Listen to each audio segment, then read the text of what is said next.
Olá, sejam bem-vindas a essa nossa videoaula de técnicas de levantamento de requisitos. Na aula de hoje, nós vamos tratar das principais técnicas de levantamento de requisitos, avaliar suas vantagens e desvantagens. Escrever linha de código não deve ser o início de um projeto de software. Antes de começarmos a escrever as linhas de código, devemos saber o que precisa ser feito. Qual a necessidade do usuário, qual é o objetivo do software. E para isso, nós precisamos iniciar pelo levantamento de requisitos. Só após o levantamento de requisitos, definir as características do projeto, é que devemos escrever linhas de código. Linhas de código deve ser o final do projeto e não o início. O levantamento inicial normalmente tem muitas dificuldades. A primeira grande dificuldade é que o usuário nem sempre conhece as regras do negócio, não conhece suas particularidades, não conhece suas exceções, não conhece como aquilo realmente é feito. E a outra característica é que nem sempre o processo que é passado é um processo atualizado, é um processo que está sendo feito. Somerville propõe um processo genérico para levantamento e análise. No primeiro momento, no primeiro degrau, nós devemos ter a compreensão do domínio. O analista deve estudar, ele deve se preparar para poder dialogar com seus usuários. Portanto, ele tem que ter compreensão do domínio da aplicação. No segundo momento, ele parte para a coleta de requisitos. Ele vai interagir com os stakeholders e vai descobrir o que eles precisam. Depois de levantados os requisitos, nós vamos para a classificação. Os requisitos eles são organizados em conjuntos, em grupos coerentes, que vão ser a base de definição das funcionalidades do nosso sistema. Depois de classificados, nós vamos verificar que vários desses requisitos são conflitantes. Eles não têm um único objetivo, um único entendimento. Daí deve-se partir para um trabalho de resolução desses conflitos, de criar um conceito só para cada um desses requisitos. Após esse trabalho, deve ser feita a definição de prioridades. Entre os vários requisitos, quais os mais importantes para a empresa? Quais que dão mais ganho? Quais que sustentam mais o projeto? Quais os mais urgentes? Podemos ter uma escala de prioridades e enquadrar esses requisitos nessa escala de prioridades. Depois disso, os requisitos devem ser verificados quanto à sua completude e quanto à sua consistência. Eles atendem à lei, estão de acordo com os aspectos culturais da minha empresa. Só após isso, podemos considerar que nós temos um conjunto de requisitos. Muitos problemas ocorrem para esse levantamento. O primeiro é o desconhecimento do usuário principal. Ele desconhece realmente como o processo é feito e particularidades do processo.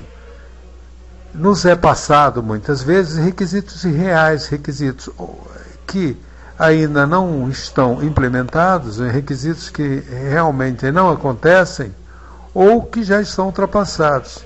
E temos também o conflito de requisitos que nunca, de forma comum, não é resolvido na empresa. Sendo que quando vai se fazer um sistema é que acaba se fazendo essa negociação de conflitos. A consequência disso é que o projeto não anda adequadamente e levando à perda de dinheiro e à perda de tempo. No levantamento de requisitos, então, dois fatores contribuem para o fracasso. O primeiro é a não utilização da técnica adequada para extrair esses requisitos. Existem formas de fazer, existem formas de documentar, existem formas de tratar e a maioria dos analistas não está preparado para isso, faz esse levantamento de forma totalmente errada ou totalmente incompleta. A outro fator importante é que os requisitos não podem ser ambíguos, eles devem ser consistentes em todos os pontos do processo, em todos os pontos do meu projeto eu devo ter o mesmo conceito para um requisito. Workshops. A técnica de workshops é uma técnica de uma reunião formal bastante usada para tratar vários pontos do nosso projeto de software. Também deve ter uma fase antes, ele deve ser planejado e agendado. Para fazer o workshop, eu identifico as pessoas envolvidas, Distribuo um material de apoio para essas pessoas, informo os objetivos, marco o dia da reunião e solicito que eles colaborem com informações e participem. Eu tenho que providenciar todos os recursos, salas, projetores, computadores, deixando tudo funcionando e uma recepção para receber as pessoas que vão participar daquele workshop. Durante o workshop, o condutor deve ser um mediador, um observador. Ele deve, inicialmente, nomear um relator para fazer a ata do evento. Esse evento é um evento formal, portanto, deve ter uma ata. Deve ter os seus objetivos anunciados no início do evento, bem como o momento que aquele evento vai terminar. E depois deve ser dada a palavra a todos os participantes, colher todas as contribuições que são feitas para os objetivos do evento. Deve-se recolher também toda a documentação complementar, tudo que foi levado pelos usuários que seja pertinente àquele assunto que está sendo tratado. Depois do workshop, eu posso gerar a documentação, né, que reflete todas as decisões que foram tomadas ali sobre o sistema, distribuir uma ata e solicitando que os participantes corrijam ou completem aquela ata, para nós termos uma ata definitiva. Vamos verificar se os objetivos foram atingidos e tomar providência com todos os compromissos que foram assumidos. Questionário. A técnica de questionários é sempre usada quando não é possível entrevistar todas as pessoas devido à grande expansão territorial ou devido ao grande número de pessoas. Para fazer um questionário, antes devemos preparar um protótipo e aplicar esse protótipo num pequeno grupo, e identificar se as perguntas e as respostas estão vindo da forma que a gente espera.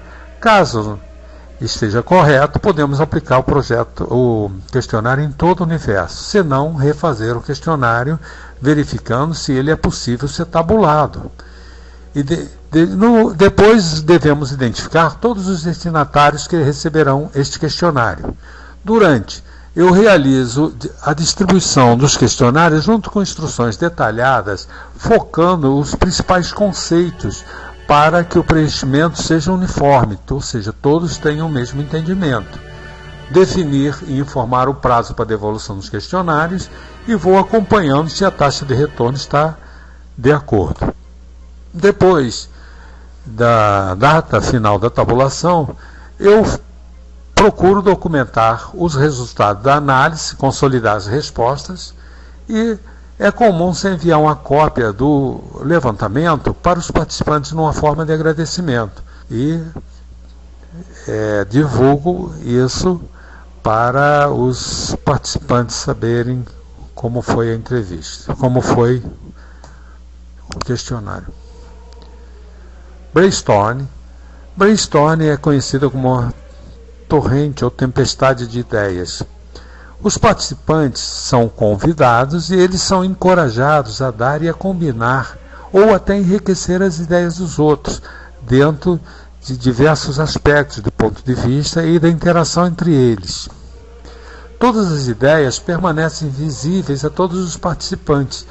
Por mais absurda que seja a ideia, ela é colocada numa parede e, a partir daí, as pessoas podem contribuir com ideias, com sugestões. Antes de se fazer o brainstorm, deve-se primeiro verificar o grupo de trabalho que vai ser selecionado. Este grupo deve ser feito por pessoas bem informadas, pessoas que normalmente dão sugestões e são proativas, e de diferentes grupos, para nós termos diversos pontos de vista. Depois eu preparo a sessão, pode ser uma sessão com a duração curta ou uma duração longa, mas eu devo dizer qual é o tempo de cada sessão, quando vai ser, qual é o local e o que será tratado. No início, nós explicamos a técnica e as regras a serem seguidas. Essas regras devem ser de conhecimento de todos. Durante o desenvolvimento do brainstorm, deve-se gerar ou produzir uma boa quantidade de ideias. Cada ideia, por mais absurda que seja, é colocada no painel e a partir daí ela é analisada. Todas as ideias são analisadas nos seus aspectos técnicos e econômicos, verificando-se a sua viabilidade e a sua eficiência e eficácia. No final, eu tenho uma ideia que deve ser o resumo, deve ser a consolidação da técnica de brainstorming. Pode não ser uma ideia correta, mas é uma ideia de consenso, é uma ideia fechada por todo o grupo e que está sendo desenvolvida como resultado daquele trabalho. Prototipagem.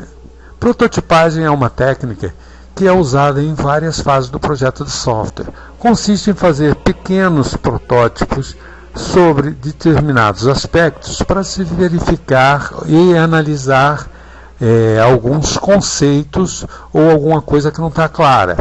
Ele é aconselhado para estudar alternativas de interface de usuário, quando nós estamos com problema de comunicação, quando precisamos validar requisitos, né? Quando precisamos fazer alguma especificação um pouquinho mais complexa.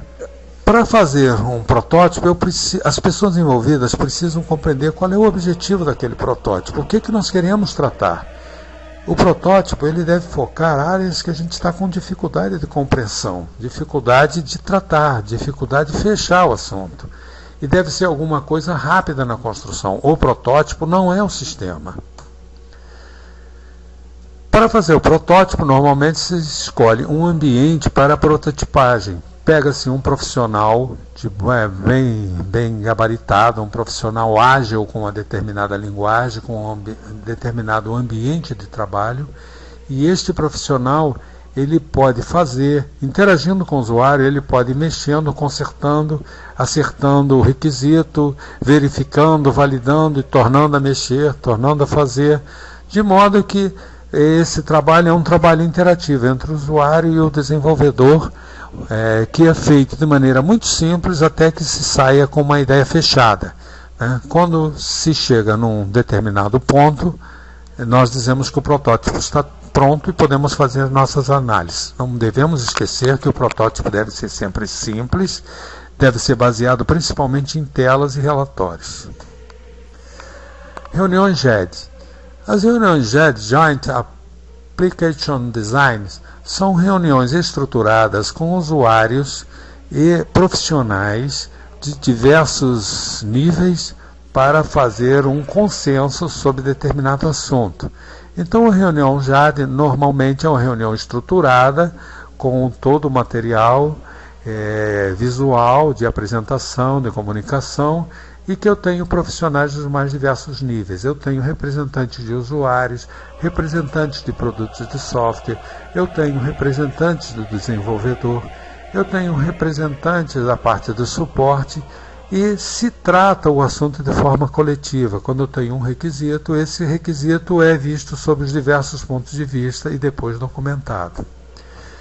Os participantes de uma reunião JED normalmente é o líder de sessão, que é o facilitador de encontros, um profissional normalmente competente, ele tem bom relacionamento pessoal e qualidades gerenciais de liderança. Um engenheiro de requisitos, que normalmente está ligado ali por causa das questões técnicas, e é responsável pela documentação dos documentos finais da sessão JED.